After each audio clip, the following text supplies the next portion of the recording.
Episode ഓപ്പണിംഗില് ഇപ്പോ sorrow നിൽക്കുന്ന ആ ഒരു വലിയ ഐലൻഡാണ് കാണിക്കുക. അവന് ചുറ്റും മോൺസ്റ്റേഴ്സ്. അവൻ സൂക്ഷിച്ചു നോക്കും, അത് മോൺസ്റ്റേഴ്സ് അല്ല, കൊരങ്ങന്മാരാണ്. പക്ഷെ അവറ്റകളാണെങ്കിൽ ഹ്യൂമൻസ് അറ്റാക്ക് ചെയ്യുമ്പോൾ തന്നെ അറ്റാക്ക് ചെയ്യുന്നു, വെപ്പൻസ് യൂസ് ചെയ്യുന്നു. സോറ ഇവിടെ എന്താ നടക്കണേ? ശരിക്കും അവറ്റകളൊക്കെ എന്തിനാ എന്നെ അറ്റാക്ക് ചെയ്യണേ ചിന്തിക്കുമ്പോഴേക്കും അവരിപ്പോ റൗണ്ട് ചെയ്ത് സോറയായിട്ട് പൊരിഞ്ഞ അട്ടിയിടി ബഹളം. സോറ ഒരുപാട് കഷ്ടപ്പെട്ട് ബുദ്ധിമുട്ടി അവന്റെ ഫുൾ സ്ട്രെങ്തും 3 സ്ക്വാഡൊക്കെ പുറത്തെടുത്ത് അവറ്റകളുമായിട്ട് മല്ലിടുകയാണ്. അതേസമയം ചുന്തരി വില്ലത്തിയാണെങ്കിൽ കട്ടയ്ക്ക് സപ്പോർട്ട് കൊടുക്കാണ്. കമോൺ കമോൺ, നിന്നെ കൊണ്ട് കഴിയും എന്നൊക്കെ പറഞ്ഞുകൊണ്ടിരിക്കും. അതിലൊരു കൊരങ്ങനാണെങ്കിൽ കറക്റ്റായിട്ട് ഗണ്ണൊക്കെ വെച്ച് നമ്മുടെ സോറയെ പോയിന്റ് ചെയ്ത് ഷൂട്ട് ചെയ്യാൻ ശ്രമിക്കും. ആ അറ്റാക്കിൽ നിന്നും നമ്മുടെ ആള് രക്ഷപ്പെടും. ഉടനെ അവറ്റകളെല്ലാം റൗണ്ട് ചെയ്ത് ഇപ്പൊ സോറയെ അച്ചറം പൊച്ചറം അറ്റാക്ക് ചെയ്യും. അവനവന്റെ സ്ക്വാഡ് കറക്കി ഒരുപാട് എണ്ണത്തിനെ ദൂരേക്ക് തെറിപ്പിക്കും. പക്ഷെ ഗ്യാപ്പില് 2-3 കൊരങ്ങന്മാര് അവരാണെങ്കിൽ അവന്റെ ബോഡിയിൽ കാട്ടിച്ചും വലിച്ചു കീറിയൊക്കെ പരിക്കുണ്ടാക്കാൻ തുടങ്ങും. ആ സമയത്ത് കൂമ അവന്റെ ബോഡിയിലേക്ക് കൊടുത്ത പരുക്കുകളും മുറിവുകളും അതൊക്കെ പതിയെ പതിയെ വീണ്ടും പൊട്ടാൻ ആരംഭിക്കും. ചോര തുളുമ്പി സോറോ ആണെങ്കിൽ ഇപ്പൊ ഒത്തിരി വേദനയിൽ നിലവിളിക്കുകയാണ്. പതിയെ പതിയെ അവന്റെ കണ്ണുകൾ മങ്ങി. അതിലൊരു കൊരങ്ങന്റെ അറ്റാക്കില് സോറോ തെറിച്ചുപോയി അടിച്ചു വീഴും. പെറോണ വില്ലത്തിയാണെങ്കിൽ ടെൻഷനായി അവന്റെ അടുത്തേക്ക് വരും. സോറോ, എന്തു പറ്റി? നീ ഓക്കെ ആണോ? അതിനവൻ പറയും, ഇടി കിട്ടണമെങ്കിൽ ദൂരേക്ക് മാറി നിൽക്ക്. അവനാണെങ്കിൽ ചമ്മി ഐസായി അപ്പൊ തന്നെ ദൂരേക്ക് മാറും. പെറോണയ്ക്കാണെങ്കിൽ അത് ഭയങ്കര അപമാനാവും. ഞാൻ എന്തിനാണ് ഇവന് വേണ്ടിയിട്ട് ഇത്രയ്ക്ക് ഇമോഷണൽ ആവുന്നത്? അതിന്റെ ഒന്നും ആവശ്യമില്ലെന്നും പറഞ്ഞ് അവളിപ്പോ കുറച്ച് ദൂരേക്ക് പോവും. അപ്പൊ നമ്മുടെ സോറോ അവൻ എഴുന്നേറ്റ് റിലാക്സ് ചെയ്ത് ശ്വാസമൊക്കെ വലിച്ചു വിട്ട് ചുറ്റും നോക്കും. അവന് ചുറ്റും ആ കൊരങ്ങന്മാര് അവര് വമ്പൻ ആയുധങ്ങളൊക്കെ എടുത്ത് റൗണ്ട് ചെയ്ത് നിൽക്കുകയാണ്. അവനിനി എന്ത് ചെയ്യുന്നു പറഞ്ഞ് ആലോചിച്ച് നിൽക്കുമ്പോഴായിരിക്കും ആരും അവിടേക്ക് നടന്നു വരുന്ന ശബ്ദം അവൻ കേൾക്കുക. അവൻ മാത്രമല്ല, ആ കൊരങ്ങന്മാരും അവരാണെങ്കിൽ ആ ശബ്ദം അത് കറക്റ്റായിട്ട് സെൻസ് ചെയ്യാൻ തുടങ്ങും. അവറ്റകൾക്ക് അതാരാണെന്ന് മനസ്സിലായി. കിടുകിടാ വിറച്ച് അടുത്ത നിമിഷം 100-110 അവിടെ ഓടുകയാണ്. സോറയ്ക്കും ആ നടന്നു വരുന്ന ആള് അതാരാണെന്ന് പതിയെ പതിയെ മനസ്സിലാവാൻ തുടങ്ങും. കാരണം ഇതിനു മുൻപ് ഇത്രയും വലിയൊരു എനർജി ആയിട്ട് അവൻ ഫൈറ്റ് ചെയ്തിട്ടുണ്ട്. അത് മറ്റാരുമല്ല, സാക്ഷാൽ ഹോക്കായി. ഇവിടെ പെറോണയാണെങ്കിൽ പേടിച്ചോടി ഒരു മരത്തിന് ചോട്ടിൽ ഒളിച്ചിരിക്കുകയാണ്. കട്ട് ചെയ്താ ഇപ്പൊ നമ്മുടെ ചോപ്പറിനെ കാണിക്കും. അവിടെയാണെങ്കിൽ ബേർഡ്സും ഹ്യൂമൻ ബീങ്സും ആവശ്യമില്ലാതെ ഫൈറ്റ് ചെയ്തുകൊണ്ടേ ഇരിക്കുകയാണ്. അവരെന്തിനാണ് ഫൈറ്റ് ചെയ്യുന്നത് പോലും നമ്മുടെ ചെക്കൻ അറിയില്ല. പക്ഷെ നിലവിലത്തെ പ്രശ്നം അതൊന്നുമല്ല. ആ മനുഷ്യന്മാരുടെ കയ്യില് നമ്മുടെ ചെക്കൻ പെട്ടു. അവരിപ്പോ വലിയൊരു ചെമ്പില് വെള്ളമൊക്കെ ചൂടാക്കി നമ്മുടെ ചെക്കനെ അതിലിട്ട് പുഴുങ്ങി തിന്നാനായിട്ട് റെഡിയാവും. അവർ റെഡ് കൂൺ എന്നൊക്കെ വിളിച്ച് അവന്റെ ചുറ്റും ഓടി കളിക്കുകയാണ്. ചോപ്പർ ദേഷ്യപ്പെട്ട് പറയും, നിങ്ങളോട് ഞാൻ എത്ര തവണ പറഞ്ഞു, ഞാൻ റെഡ് കൂൺ അല്ല, ഞാൻ റെയിൻഡിയർ ആണ്. മാത്രമല്ല എന്നെ കൊണ്ട് മനുഷ്യരെ പോലെ സംസാരിക്കാൻ കഴിയും, ഞാനൊരു ഡോക്ടറാണെന്ന് പറയുമ്പോഴേക്കും ഒരു ഡ്രോപ്പ് ചൂടുവെള്ളം നമ്മുടെ ആളുടെ നിതംബത്തില് അങ്ങനെ വന്ന് അട്ടിക്കും. അവനാണെങ്കിൽ വേദന കൊണ്ട് കരയും. അപ്പോഴായിരിക്കും അവിടെ ഉള്ളവര് ചോപ്പറ് മനുഷ്യന്മാരെ പോലെ സംസാരിക്കുന്ന കാര്യം അത് ശ്രദ്ധിക്കുക. പിന്നെ അവരാണെങ്കിൽ ഇപ്പൊ ചോപ്പറിനെ താഴെ ഇറക്കും. അതിനുശേഷം അവന്റെ നിതംബത്തില് മരുന്നൊക്കെ പുരട്ടി കൊടുക്കും. ആ മരുന്ന് പുരട്ടേണ്ട താമസം അവന്റെ വേദന അത് ക്ഷണനേരത്തിൽ മാറുകയാണ്. അപ്പോഴായിരിക്കും അവര് പറയാ, ഞങ്ങൾ ഇതെല്ലാം ഒരു മരത്തിൽ നിന്നാണ് ഉണ്ടാക്കിക്കൊണ്ടിരുന്നത്. ഇതുപോലുള്ള ഒരുപാട് അപൂർവങ്ങളായ മരുന്നുകൾ ഞങ്ങൾ ഉണ്ടാക്കിയിരുന്നു. അതെല്ലാം ആ ബേർഡ്സ് താമസിക്കുന്ന ആ വലിയ മരം അതിൽ നിന്നാണ്. അതിപ്പോ വലുതായി ആകാശം മുട്ടെ വളർന്നു നിൽക്കുകയാണ്. ഞങ്ങൾ എപ്പോഴൊക്കെ മരുന്ന് കളക്ട് ചെയ്യാൻ ആ മരത്തിനടുത്തേക്ക് പോകുന്നോ അപ്പോഴെല്ലാം ആ ബേർഡ്സ് അവറ്റകൾ ഞങ്ങളെ അറ്റാക്ക് ചെയ്യുന്നു. ഞങ്ങളെ കൊണ്ട് മരുന്നുണ്ടാക്കാൻ കഴിയുന്നില്ല. ഞങ്ങളിൽ ഒരുപാട് പേര് വളരെ ക്രിട്ടിക്കലായി മരണപ്പെട്ടു. മാത്രമല്ല ഇപ്പോഴും പ്രോപ്പറായിട്ട് മെഡിസിൻസ് ഒന്നും കിട്ടാതെ ഒരുപാട് പേര് ബെഡ് റെസ്റ്റിലാണ്. ഉടനെ ചോപ്പർ ആണെങ്കിൽ ഇപ്പൊ റെസ്റ്റിലുള്ള പേഷ്യൻസിനെ അവരെ ചെക്ക് ചെയ്യും. അവർ പറഞ്ഞതെല്ലാം ശരിയാണ്. അവരുടെ എല്ലാവരുടെയും കണ്ടീഷൻ അത് വളരെ ബാഡാണ്.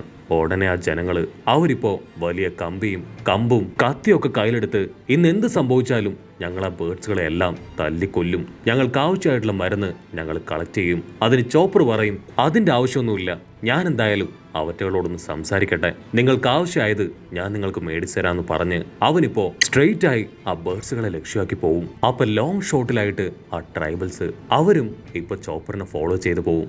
അഥവാ എന്തെങ്കിലും കുഴപ്പം ഉണ്ടാവുകയാണെങ്കിൽ നമുക്ക് ബേർഡ്സുകളെ അവറ്റകളെ എല്ലാം കൊല്ലാന്ന് പറഞ്ഞ് അവർ പ്ലാൻ ചെയ്യും. ഇവിടെ ചോപ്പർ ആണെങ്കിൽ ആ മരത്തിന്റെ മുകളിലേക്ക് വലിഞ്ഞു കയറി ആ ബേർഡിന്റെ അടുത്തേക്ക് വരും. ചോപ്പർ ആണെങ്കിൽ എല്ലാ കാര്യങ്ങളും അതിനോട് ഡീറ്റെയിൽ ആയിട്ട് പറയും. പക്ഷെ അത് തീർത്ത് പറയും, ഞങ്ങളെ കൊണ്ട് പറ്റില്ല, ഞങ്ങളുടെ ട്രഷർ അത് ഞങ്ങൾ ആർക്കും കൊടുക്കില്ലെന്ന് പറഞ്ഞ് ആ ബേർഡ് ആണെങ്കിൽ ഇപ്പൊ ചോപ്പറിനെ അറിഞ്ഞ പുറഞ്ഞ് കൊത്തി ഓടിക്കുകയാണ്. ചോപ്പർ ആണെങ്കിൽ ഞൊട്ടിയിടയിൽ അവന്റെ സൈസ് വലുതാക്കി ആ പക്ഷിയുടെ കൊക്കിൽ പിടിച്ച് വലിച്ച് ദൂരേക്കെറിയും. അറിയാതെക്ക് ആദ്യം ഞാൻ പറയുന്നത് കേൾക്ക്. നിങ്ങൾ പറയുന്ന കാര്യം എനിക്ക് മനസ്സിലാവുന്നില്ല. നിങ്ങൾ ട്രഷർ എന്ന് പറയുന്നത് അതെന്തിനെ കുറിച്ചാണ്? അവനത് ചോദിക്കുമ്പോഴേക്കും നമ്മുടെ ട്രൈബൽസ് അവരും കുന്തവും കത്തിയൊക്കെ ആയിട്ട് അറ്റാക്ക് ചെയ്യാൻ മരത്തിന് മുകളിലേക്ക് കയറി വരും.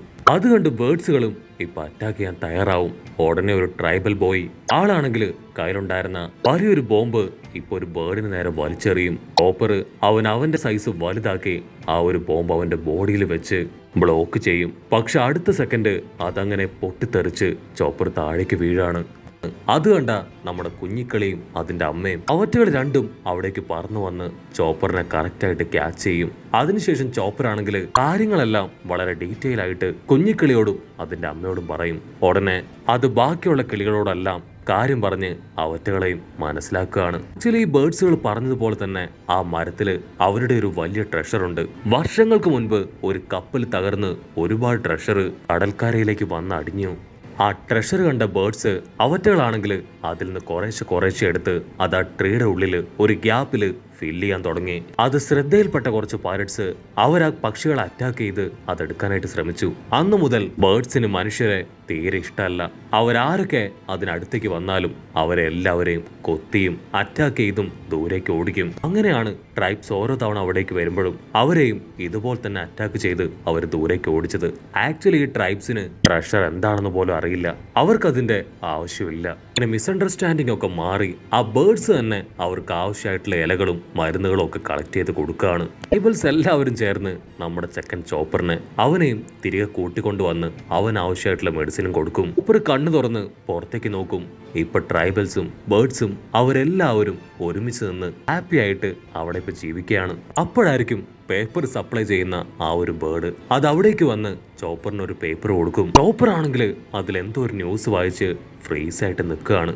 കട്ട് ചെയ്താ നമ്മുടെ നാമി അവള് പെട്ടുകിടക്കുന്ന ആ ഒരു ഐലാൻഡ് കാണിക്കും. നാമി ആണെങ്കിൽ ഇപ്പൊ ഫീൽഡിലേക്ക് ഇറങ്ങി കഷ്ടപ്പെട്ട് അധ്വാനിക്കുകയാണ്.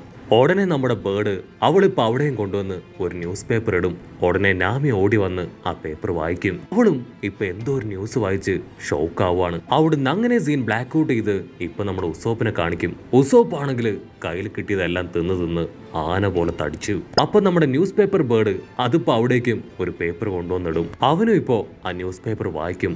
അതേസമയം ഇവിടെ സാഞ്ചി ആണെങ്കിൽ അവരിൽ ഒരാളായി മാറി ഇപ്പൊ പെൺകുട്ടികളെ പോലെ ഡ്രസ്സും മേക്കപ്പും ഒക്കെ ഇട്ട് ആ ഐലാൻഡ് മുഴുവൻ ഒഴുകി നടക്കാണ്. അപ്പൊ അവിടേക്കും ന്യൂസ് പേപ്പർ എത്തും. അവനും ഒരു ന്യൂസ് വായിച്ച് ഇപ്പൊ ഷോക്കായി പഴയതുപോലെ ആവുകയാണ്. കട്ട് ചെയ്ത ഇപ്പൊ റോബിനെ കാണിക്കും. അവളെ ആണെങ്കിൽ ആ റെവല്യൂഷണറി ആർമിയിലുള്ളവര് സേഫായി രക്ഷിച്ച് ഒരു ഭാഗത്തേക്ക് കൊണ്ടുവന്നു. റോബിനെ കുറിച്ച് റെവല്യൂഷണറി ആർമിക്ക് നന്നായിട്ട് അറിയാം. അവര് പറയും നിങ്ങൾക്ക് കുഴപ്പമില്ലെങ്കിൽ ഞങ്ങളുടെ ടീമിൽ നിൽക്കാം.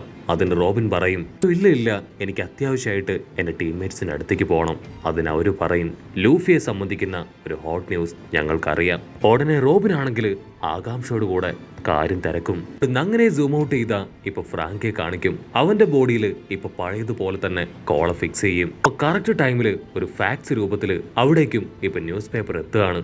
അതേസമയം ബ്രൂക്കിനെ കാണിക്കും. അവനാണെങ്കിൽ ഒറ്റയ്ക്ക് ഇരുന്ന് ഒരുപാട് മ്യൂസിക് ഒക്കെ എഴുതി തള്ളുകയാണ്. ഉടനെ അവന്റെ റൂമിലേക്കും ഇപ്പൊ ന്യൂസ് പേപ്പർ വന്ന് വീഴും. അവൻ ആ ന്യൂസ് വായിക്കും. അതിന്റെ ഫ്രണ്ട് പേജിൽ തന്നെ എയ്സ് മരിച്ചു കിടക്കുന്ന ആ ഒരു ഫോട്ടോ.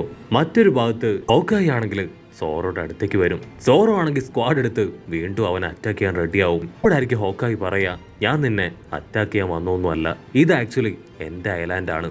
ഉടനെ സോറോയും അവനും കാം ഡൗൺ ആയി നടന്ന കാര്യങ്ങളെല്ലാം അവര് ഫൈറ്റ് ചെയ്തത് ഓരോരുത്തരും ഓരോ ഭാഗത്തേക്ക് തെറിച്ചു പോയത് അവൻ ഈ ഐലാൻഡിലേക്ക് വന്നത് അങ്ങനെ എല്ലാം ഇപ്പോ അവനോട് പറയാണ്. ഹോക്കായിക്ക് പിടികിട്ടും ഇതുകൊണ്ടാണ് ലൂഫി അവന്റെ ടീമുമായിട്ട് അവിടേക്ക് വരാതിരുന്നതെന്ന്. ഹോക്കായി ആണെങ്കിൽ ആ വലിയ യുദ്ധത്തെക്കുറിച്ചും യുദ്ധത്തില് എയ്സ് മരിച്ച കാര്യവും അവനോട് പറയും. അപ്പൊ അവിടുന്ന് അങ്ങനെ സൂം ഔട്ട് ചെയ്ത് നമ്മുടെ ആൾക്കാരെ ഓരോരുത്തരായിട്ട് കാണിക്കുകയാണ്. അവരെല്ലാവരും എയ്സ് മരിച്ച ആ ഒരു ന്യൂസ് കണ്ടാണ് ഷോക്കായിട്ട് നിൽക്കുന്നത്. അപ്പൊ അവിടുന്ന് അങ്ങനെ സൂം ഔട്ട് ചെയ്ത ലൂഫി അവൻ ദൂരേക്ക് നോക്കി എയ്സിനെ ഓർത്ത് നിൽക്കുന്നതോട് കൂടെ ഈ ഒരു എപ്പിസോഡും അവസാനിക്കുന്നു. എപ്പിസോഡ് ഇഷ്ടപ്പെടുകയാണെങ്കിൽ തീർച്ചയായിട്ടും ലൈക്ക് ചെയ്യാനും കമന്റ് ചെയ്യാനും ഷെയർ ചെയ്യാനും മറക്കല്ലേ. അടുത്തൊരു അടിപൊളി എപ്പിസോഡുമായിട്ട് കാണുന്നവരെ it's me with Mallu episode.